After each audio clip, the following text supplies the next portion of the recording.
Hi everyone, hello everybody watching on YouTube. It's a huge pleasure and privilege to introduce Dr. Richard Perks, who is visiting us from the University of Kent. Richard is a musicologist and a performer with a huge breadth of experience as a composer, improviser, session musician, specialising in guitar and in particular fretless guitar, in which he is one of the world's leading experts. It's really exciting to have an artist here who's worked in so many different and diverse areas of musical genres and music making, and it's telling that Richard's doctoral thesis, which I think was from 2011? 13, yes. Sorry, I'm a couple of years out, is entitled, let me get this right, Combining Musical Identities Through Composition and Improvisation. Brilliant, excellent homework. Which is really apt given the range of different words. Richard, thank you for coming in. Thanks very much. Thank you very much for having me, and thank you to several of you for coming to the second interaction with me of the day. I hope you're not sick of me just yet. I will slightly introduce myself, so sorry if you're hearing this for the second time. So my name's Rich, I'm a guitar player. That's how I think of myself, that's my sort of identity, that's what I've always been. But over the years, my musical journey has taken me in multiple directions. Some of them, if you'd have told me when I was 15 as a rock guitar player in the band that I would have embarked on, I would have thought you were crazy, but it's interesting the way these things evolve. So yes, as I said, I'm a guitar player. I started out predominantly playing in rock bands, initially rock covers bands and then originals things. I went to university and studied for a degree in maths first, then went back and did a degree in music. Having graduated from music, I ended up getting a job in Qatar in the Middle East playing jazz guitar and teaching guitar. And I was teaching guitar sort of 9 till 5 if you like, and then gigging in the evening. And that gave me an opportunity to play pretty bad jazz badly in front of an audience that didn't really care whether I was playing it or not, but it was quite a nice thing to be able to do post-music college to get some practice and some professional work under the belt. I think I did 120 gigs in 9 months and a lot of teaching as well. The teaching age range was between 4 and 65, and being an international school, everyone was from all over the world, so it was a completely mixed bag. So that was my apprenticeship into like the professional working world as a musician, whilst also performing sessions and things a little bit. Then I came back from the Middle East after a year and took up a master's degree. My master's degree was just in contemporary music. I say just because I evidently misunderstood that title and thought contemporary music meant popular contemporary music and presumed I would do a jazz fusion thing as my final set and I would play some Frank Zappa tunes or something and that would be what I did. What it actually meant was left field contemporary music, and my first lecture was, okay, welcome to some Schoenberg, this is serialism, and I panicked massively.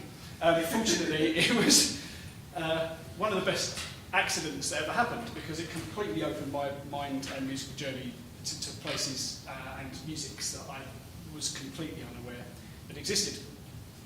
One of which was, well, several of which I should say technically, was different approaches to improvisation. And this really gripped me, and this was something where I thought, part of, at this time I was doing increasingly more and more sessions as a professional and studying part-time. And I was increasingly frustrated that I was being asked to play like someone else on this recording, or could you make this sound a little bit more like the Beat It solo from Michael Jackson, or all these sorts of things. And I was getting a bit frustrated that in certain sessions I was thinking, oh, I've got a really good idea for this, and I don't have the vehicle or the option to do that. So I realised, for better or worse, and I don't really know how many people in the big picture are interested in that, I realised I had an artistic voice, and I wanted to use that, I wanted to explore that. So my master's degree was pretty much a vehicle for me to explore my artistic voice, having spent 3 years in study previously, getting my guitar chops together, if you like. So part of that was we recorded an album, and when I was recording it, I wanted a strange sound on one of the tracks, and I wasn't sure what I wanted, but I knew I wanted a weird sound. And there was this old Mexican Fender Stratocaster sitting in the corner of the room, kind of eyeing me up, saying, oh, I'm over here, do something with me. And what I did with it was took all the frets out, Now at the time, I didn't realise, I knew I wasn't inventing something massively new. We've all read about Jaco Pastorius, so I knew this is not a groundbreaking thing. And I also didn't know there were fretless guitar scenes, which I'll talk a little bit more about later. But at the time, to me, it was very new. And I absolutely butchered this guitar, and I was incredibly lucky that the thing stayed intact. I've had luthiers sort it out a lot since, and they've looked at the neck and said, well, you were so lucky that you didn't destroy this thing. So I had no idea what it was doing, but I wanted some weird noises on this track. That was in 2008. It's now 2023, and I've been working with the fretless electric guitar every day since. It was something, it was again, an accident, something that I did purely for temporal reasons as exploring. And I fell in love with the instrument, particularly the nuanced differences in articulations and possibilities of expression compared to that of a guitar. I still play fretted guitar. I'm not anti-frets on the guitar, that's all fine. But it just puts you in a different playing space and in a different state of mind.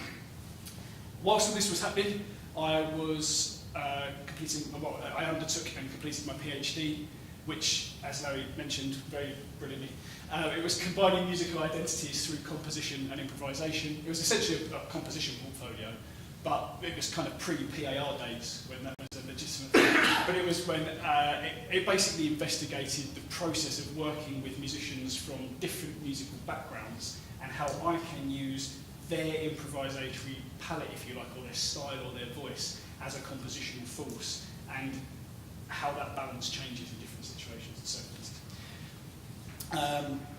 All of this whilst working in the commercial industry. So I had kind of lots of ideas flying around. Anyway, today's talk, sorry about the long-winded introduction, but I thought it would be good for you to know where I'm coming from. I'm going to talk about the fretless electric guitar specifically, and I've called this Affordance and Creativity, because they're the academic frameworks I'm going to be working within to talk about this tonight. Do we have any guitar players in the audience? Oh, you didn't tell me that earlier, that's good. Oh, great, 3, brilliant, excellent. So I can get nerdy guitar-wise, we can talk geek level guitar, that's good, excellent. Okay, just check the clicker, yes it worked. So, abstract. So though less commonplace than its fretted cousin, the fretless guitar inhabits a range of musical genres and cultures around the world. Over the last 15 years, my practice-led research has explored the expressive potentialities of this instrument through a range of creative endeavours, including collaborations with composers, the development of new techniques and timbres, notations, application within improvisatory ensembles, use in commercial musics, microtonal musics, and intercultural collaboration. So they're the areas where I've really used this as a vehicle quite a lot, I would say. So by drawing from concepts of affordance, which I'll talk about in a sec, and collaborative creativity, this talk will provide a critique of my own work with fretless electric guitar today, as well as offer insights into the way in which fretlessness can be, when viewed as a state of practice, might benefit modern guitar. So I have the notion that this is good for us to be working without frets sometimes. Of course, I'm biased.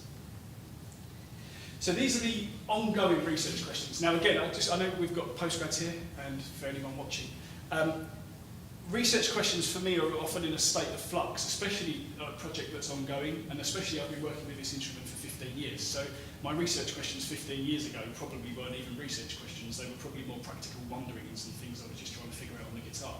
And the more I've been involved in academia, and the more I've essentially had to publish on these things, you start thinking about it in a more academic context, reframing things and revisiting ideas you've done before. So the point of me mentioning that is these research questions weren't established 15 years ago. These have been evolving as things have been going.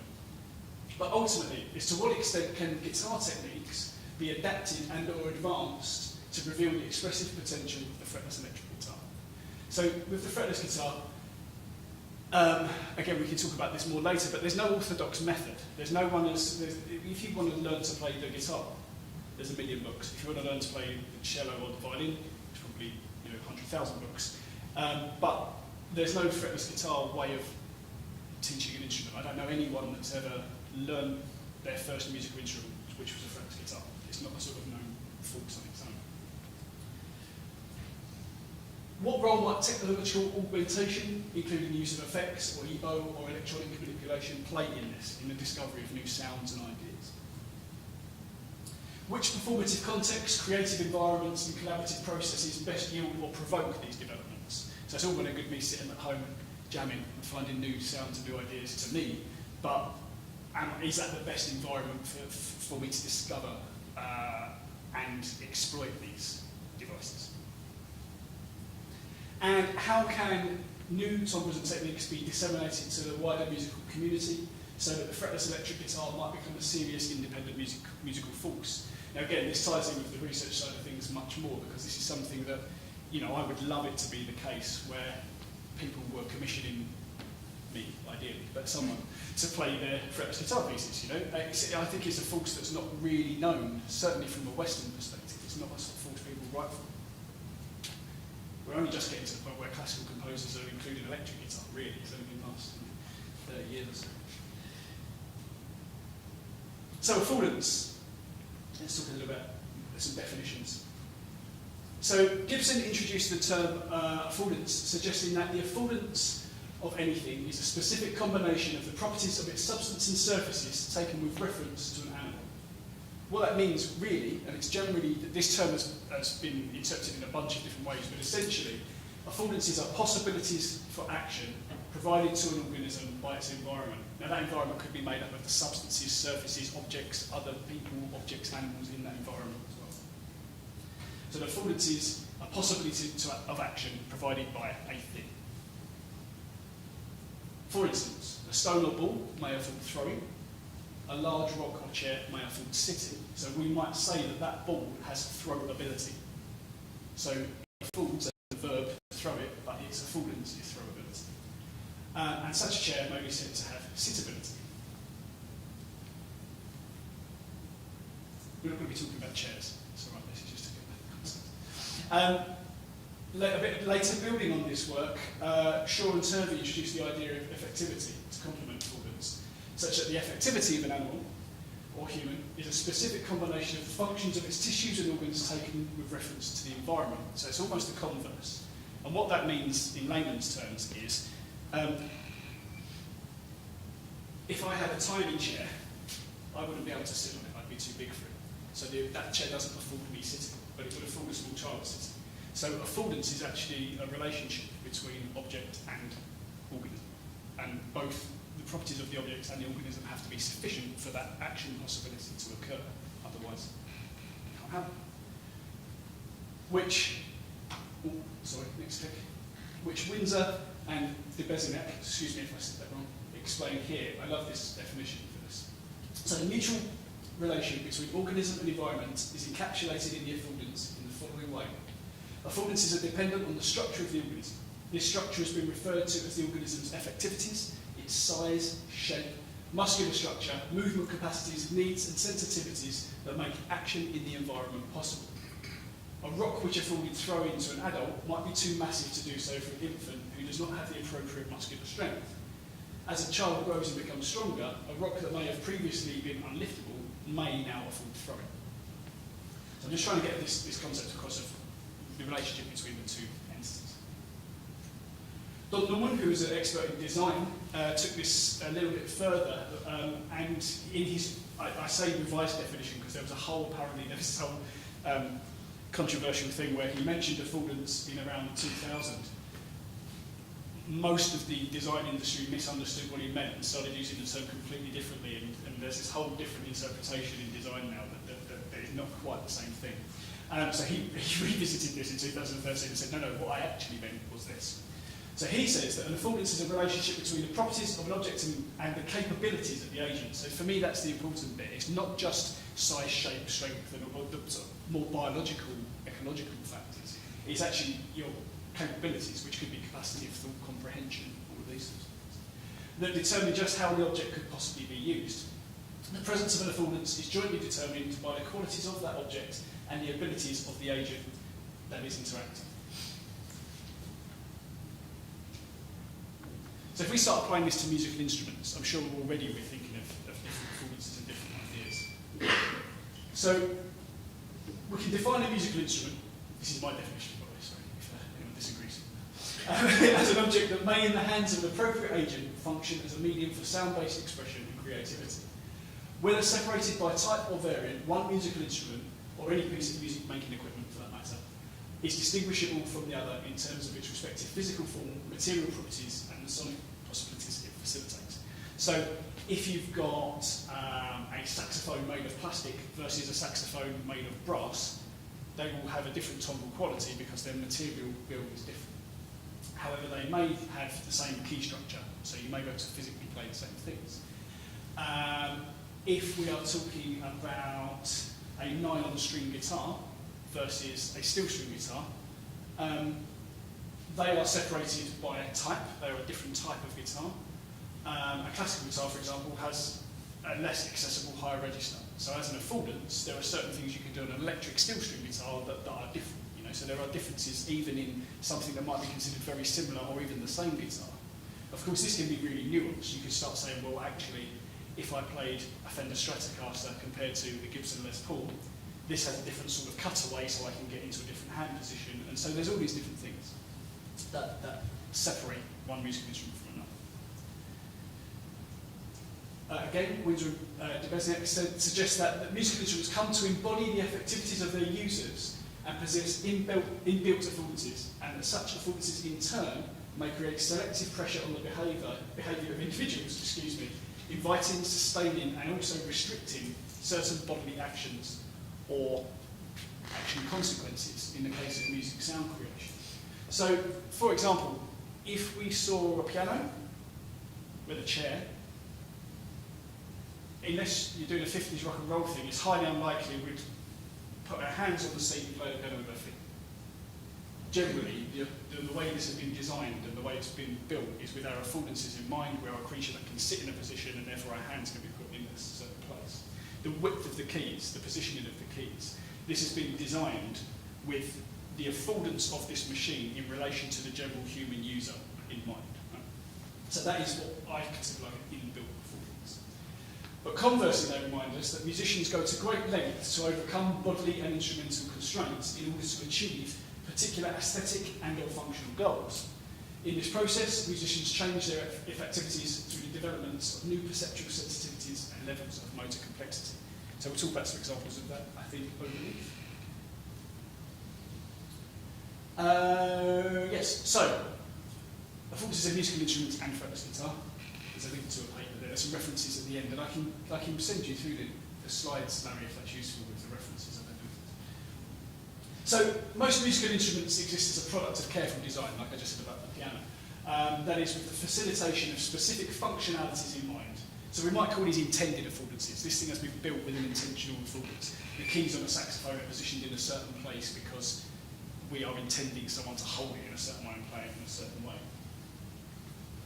However, some action possibilities, while equally connected to the instrument's physicality, may emerge through inferences, and they might reveal potentials for sound creation that were unforeseen by the instrument's designer or early users. So for me, I think of extended techniques here, right? This is kind of, you're taking that instrument, so, well, how can I use this in a different way? How can I approach the instrument in a different way? So you start getting things like slap tongue on the flute, which is probably not something that initially you thought, oh, that would be a great idea, or hitting the keys on a saxophone to make a percussive sound. It's probably not its intended design, but it's an affordance that this thing, because of its physicality, affords the user. So we can call this an interpretive affordance because there's been inference from the performer, and it's kind of related to their understanding of that instrument.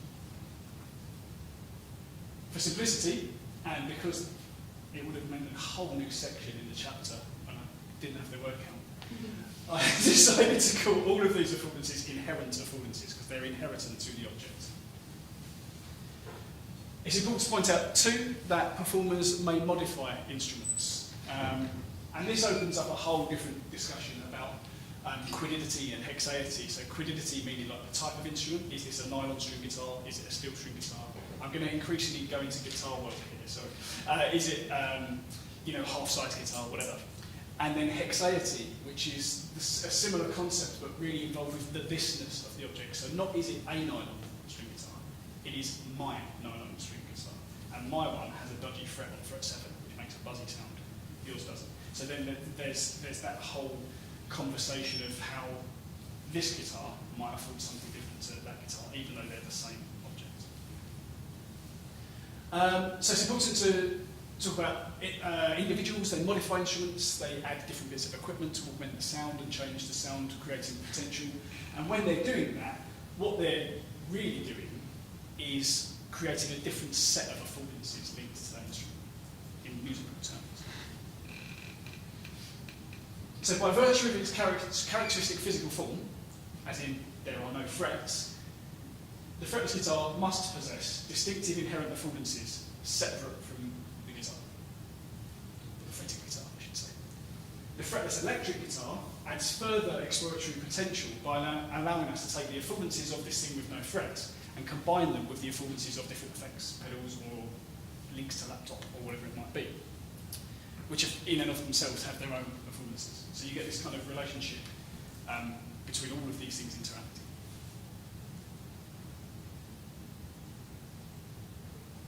So what I'm going to talk about now is with all of that in mind. That's very much, I want you to think of the affordance as a kind of a lens through which to see these ideas, these discoveries. And the other thing that's important, I think, is that some of these things that I've discovered are discoveries for me. It doesn't mean I'm the first person to have ever discovered that. Some of them I'm going to claim, some of them I'm going to say that was me and I found that, and that's a new thing. But generally speaking, there are other people that are playing the fretless guitar in the world that have probably done various things. I might have been the first to publish them. So, first of all, working in improvisation based ensembles. So I said before that I've done lots of work in improvisation. I've worked in very free settings, literally like we are just going to play, no rehearsal whatsoever, and also free in terms of the post-Bailey, idiomatically free concepts, these sorts of things, and part composed, part improvised, and commercial improvisation whereby you're pertaining to a genre very much. So I've improvised a lot in these different fields. I've just said that, sorry. So the first of these, where I really started using the fretless guitar as a proper tool, I guess, in terms of improvisation, was the weekly workshop. So I used to run a workshop that was held half at Brunel University, half at the Guildhall School of Music and Drama, for postgrad improvisers. And we used to do it bi-weekly. We used to switch venues and stuff like that. And this was a place really for postgrads who were interested in improvisation and composition and those meeting points to test run different bits of work. So we would each bring different pieces and different ideas each week. We were talking earlier about cardio and having scraps of improvisatory stimuli, these sorts of things. So we'd work on a whole bunch of stuff. And that was a really good vehicle for me to explore the different sounds and the different ideas I can get out of this thing. Next, we look up trio, which is what's in the picture there. This is a trio comprising fretless electric guitar, trumpet, and drums / percussion. So it's a bit of an unusual instrumentation, and sort of intentionally so. Each of us use electronics and live effects. The trumpet player works with Max MSP. The percussionist has a xylosynth and effects pedals and all sorts of things. So we both explore the timbral nature of that setup in that when everyone's playing through different effects and sounds and with different PA setups, you can't always tell who's playing what, which is kind of fun for the audience, especially when you've got a trumpet playing a bass line, everyone gets a bit freaked out. That's kind of cool. But more specifically, looking at the different systems whereby we can create music that's part composed, part improvised, and make that work. I just happen to be using the fretless guitar in this context. And also, we have played at several of the Dutch international fretless guitar festivals. Now, it's important here I probably explain what they are, really. So, whilst I've been working with the fretless guitar since 2008, and for me it was incredibly new, for other people this has not been so new. There are various fretless guitar scenes around the world, as it were. For example, in Turkey, there's a phenomenal fretless nylon string guitar player called Okan Uğur, who invented the fretless classical guitar, and he has essentially spawned an entire subgenre of neo-Turkish traditional music that is guitar orientated, which draws from baglama techniques and tambour techniques and puts those onto the fretless guitar. There is also fretless guitar used a ton in rock music. I say a ton, relatively, not a ton at all, but it is used often. There's a guitarist called Ron Thal, some of you may have heard of, or Bumblefoot. Steve Vyers used a fretless guitar a lot. Frank Zappa had a fretless guitar. there are even there's who else? I think he used a fretless guitar on various jazz tracks. So it's something that's been floating around, but very few players are famous for using it. There's a lot of players that have used one here and there on a track, but very few of it's like their thing. Ron Thau is one of the exceptions to that, he now plays a double neck, and he claims that the fretless is half of his playing now. But he was already a rock god before he did that, so it's kind of very additional to his technical chops. So part of this, there's a Dutch International Fretless Guitar Festival, which was essentially the European consortium of guitar players that played at this thing, and there were 7 of them before 2009. So there were 7 of these festivals in Holland before I was playing the fretless guitar. Then there was a gap, then there wasn't one for ages, until 2019, just before lockdown. And then there was the fretless guitar festival number 8, and then 9 was last year. So I've got some clips there. I'm going to play you, they're quite short. Throughout this one, I've got a couple of clips to play. If anyone gets bored, we can just chop them short and then you can play them in your own leisure later, because there might be too much guitar. If I just play you a few examples.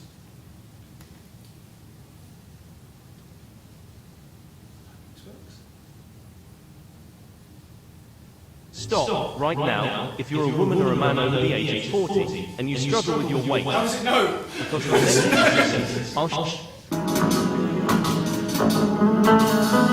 So this was filmed by Guitarist magazine in Holland.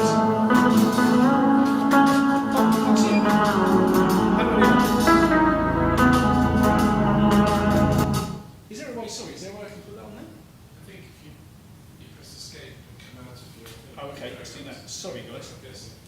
Technical glitch. I don't have special expertise in this. Sorry. Technical. How's that? What's going on there? And then drag it across. Ah! Yeah, right, cool. Oh, no, I'm not going to look over it. So, excuse me, guys, I'm getting on.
From the 2019 concert we did, and of course that was the solo in isolation. It's that we don't just play a gig of me playing loads of notes. That's not gentle, although sometimes it's a bit of fun.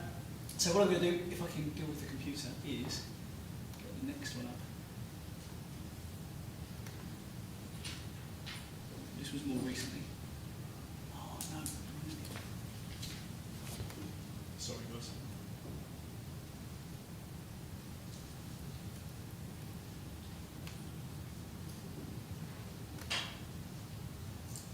I tested this on a Mac. It was not doing anything.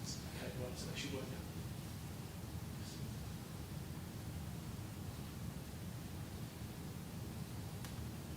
With Norton 360 Advanced, go to norton.com.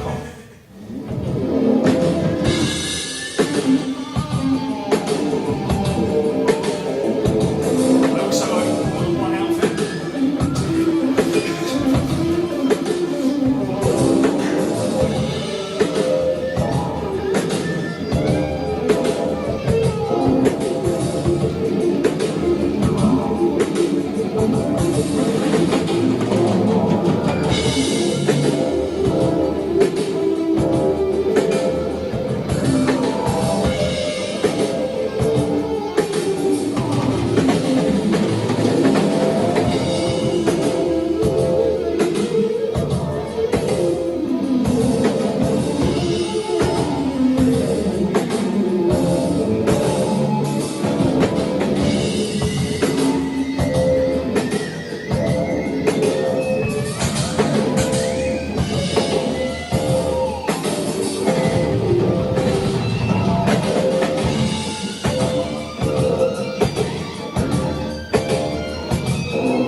So with that ensemble, a lot of the stuff we perform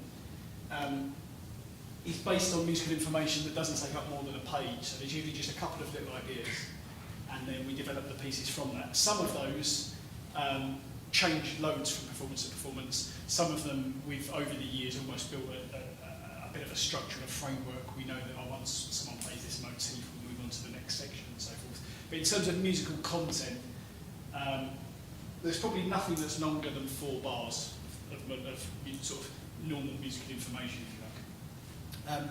And it isn't all just rock music. I realise both the examples there were quite full on. But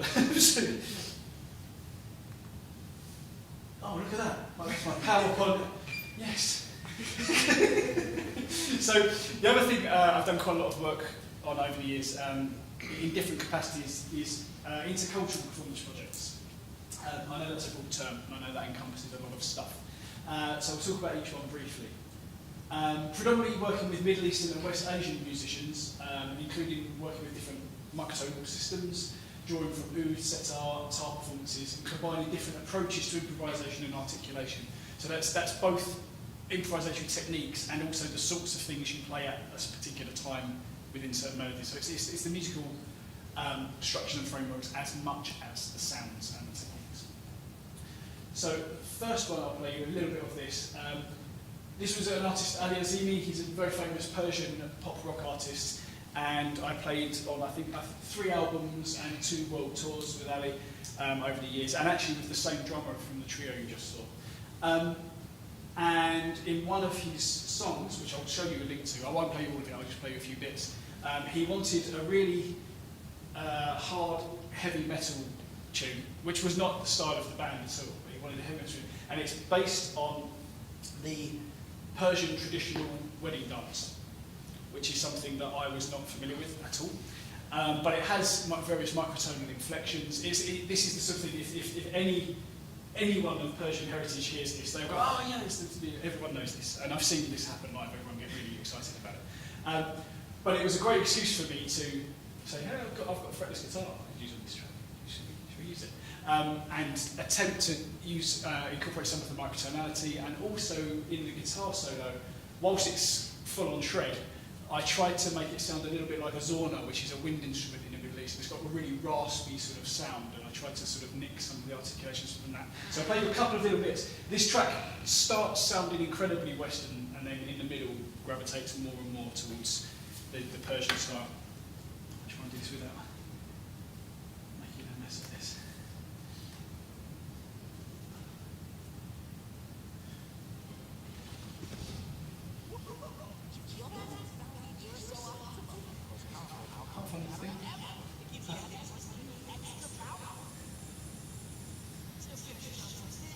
Sorry, guys.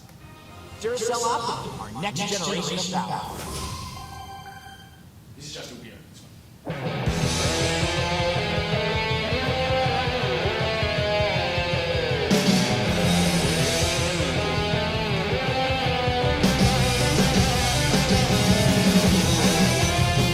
There's a little bit of a grace note that is more of a Persian style.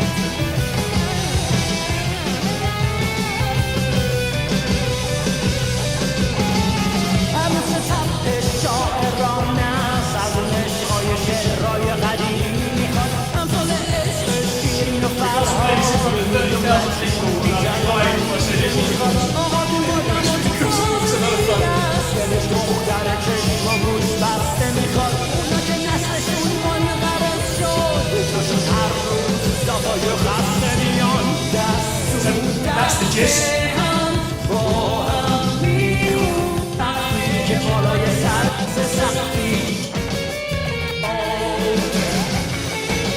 So this is the traditional wedding dance now.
The next thing, I spoke to some of you guys earlier about this.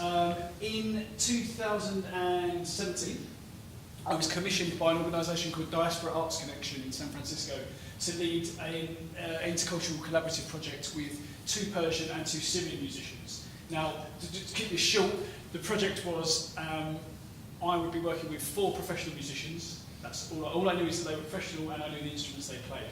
We had santur, we had percussion of various sorts, saz and oud, and me. And it was called Strung Together because everything has strings on it other than the percussionist. I felt a bit sad about that. And the remit was you have to compose an hour and a half's worth of original music within a week. And that was it. That was the entire project. However, as I said to the guys earlier, it was my name was on the bill as the sort of leader of this thing. Simply because I'd done some work with, I've done lots of work with improvisers from musicians from different backgrounds and working as a musical director to do this.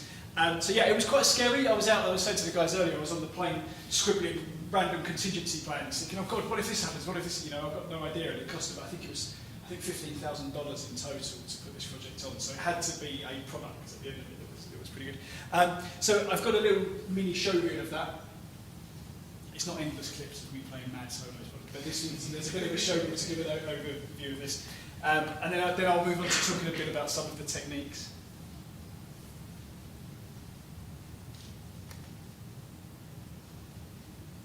We got an hour and 25 minutes we got to. Treat your friends to shocking surprise from Luke.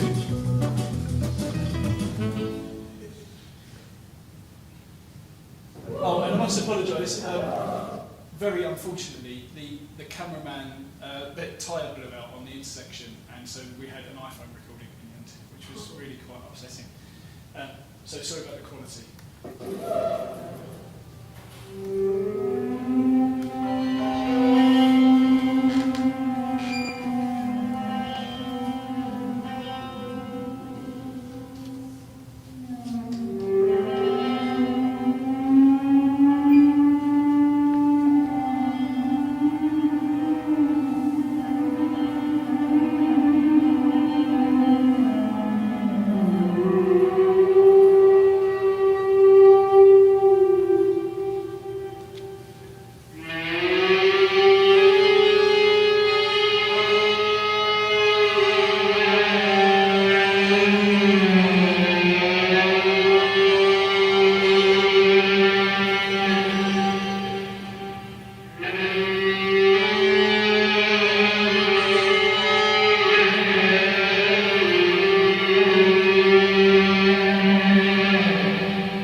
Based this concert on 6 preconceived school musical ideas, and we've built the pieces out of each one of those ideas with different leanings towards Western and Middle Eastern, and also within that, Arabic and Persian sensitivities. So the 7/8 groove was a bit more of a Western thing, with that funky bass line.